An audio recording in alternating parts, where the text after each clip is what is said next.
దుర్వాస మహర్షి ఇలా మంత్రం చెప్పి వరం ఇచ్చారో లేదో ఎగ్జైట్మెంట్ ఆపుకోలేక కుంతీదేవి మంత్రాన్ని సూర్యదేవుడి మీద ట్రై చేస్తుంది. సక్సెస్ఫుల్గా సూర్యదేవుడు కనిపిస్తాడు.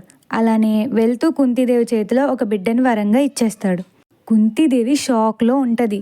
ఎందుకంటే తనకి ఇంకా పెళ్ళి కాలేదు. కానీ ఒక బిడ్డ ఉన్నాడని తెలిస్తే లోకమంతా తప్పుగా అనుకుంటుంది కదా. ఇంకేం చేయలేక ఆ దేవుడి మీద భారం వేసి నల్లనివన్నీ నీళ్ళని తెల్లనివన్నీ పాలని అనుకున్నా గనుకే కుమిలిపోతున్నా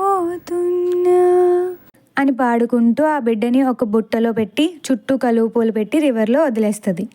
అలాగే సూర్యదేవుని రిక్వెస్ట్ చేస్తుంది, ఆ బిడ్డకి ఏం జరగకుండా రక్షించు అని.